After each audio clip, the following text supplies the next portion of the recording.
Hello everyone, man. Thank you for watching this video and welcome to my channel. If you haven't followed me yet and subscribe, go ahead and click the bell and subscribe because I'm gonna be making a lot of video this coming up 2023.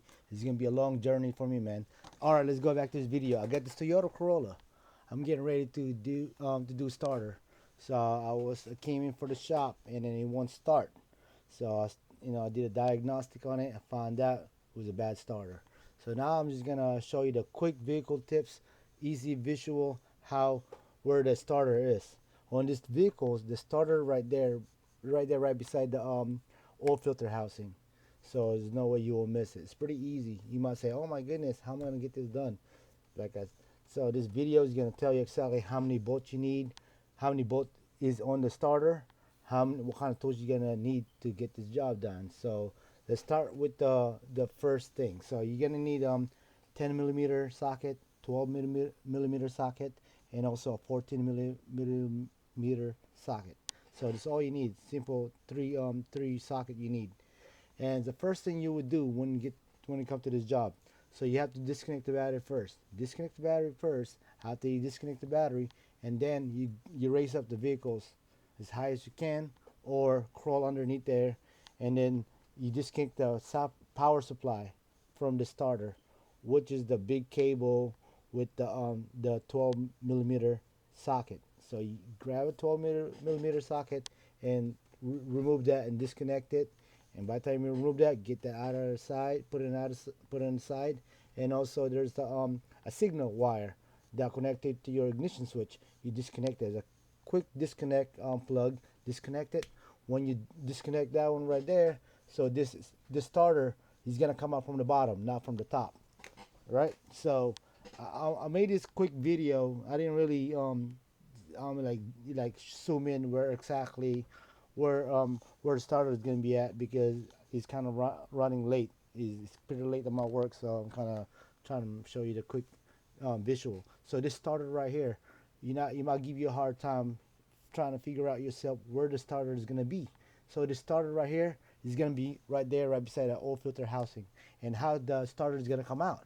It's going to come out from the bottom. So it's not going to come out from the top. If you're trying to get it up from the top, it's impossible. It's going to be harder for you.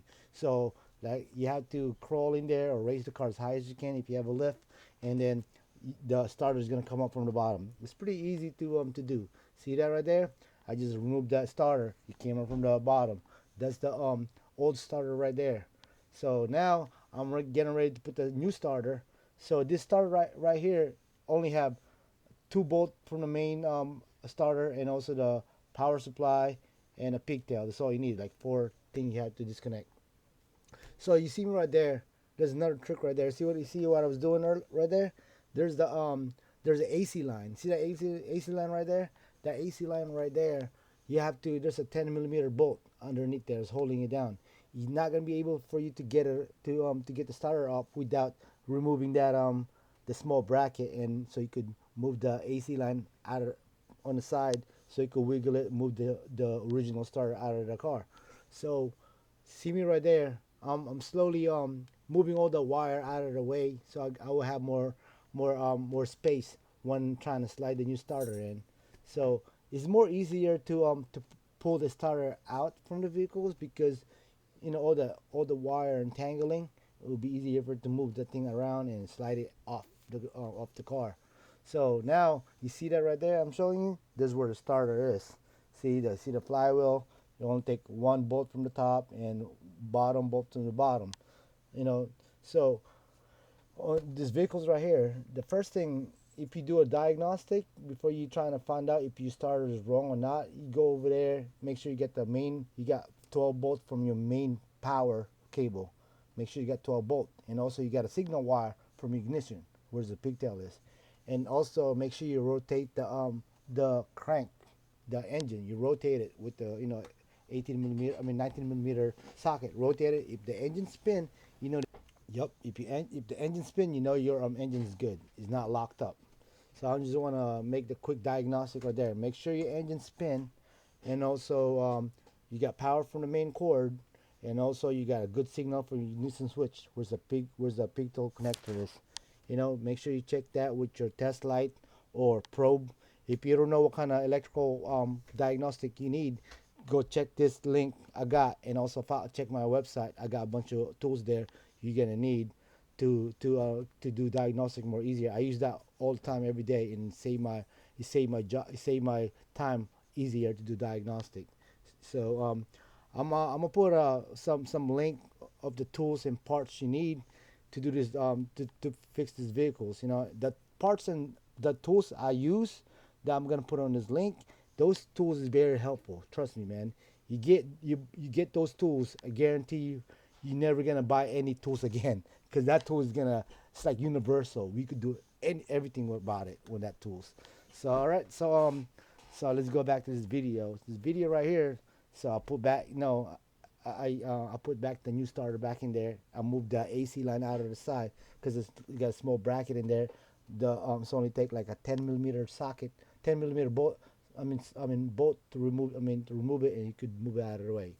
So the first thing you do when you get the starter all lined up in there, make sure you put the bottom bolt first. See that little bolt right there? You put that on first, and when you, by the time you put that in there, so it'll be easier for you to align the starter and to hold the starter in place.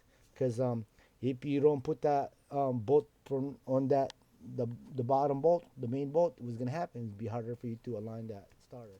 Yep. So now it's all done now, guys. All you gotta do now, put the upper bolt and then put the air filter housing, and then connect the battery, and it should be ready to go, man. Make sure everything put back where it's supposed to be, like everything you put out, took off, put it back the way it's supposed to be, and that's it, guys. That's all you gotta do, man. Thank you for watching, man. I hope you learned something on this quick video. I made this kind of quick, so I hope you learned something. You see exactly how to remove. The main point, the starter coming from the bottom. You got four connector. You need to disconnect the two 14 millimeter socket, and also the 12 millimeter main power, and a pigtail connector. That's it, guys. Thank you, man.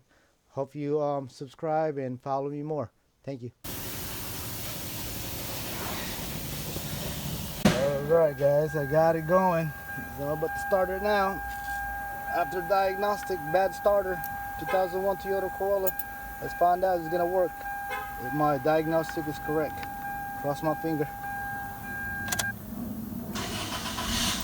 Oh yeah, it works. It's fixed.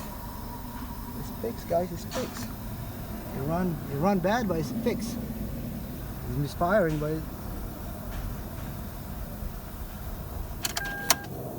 let's do it again, guys. Look like the car been sitting for a while, for like since 2021. Finally got the car running, so we're gonna start it again. Let's start.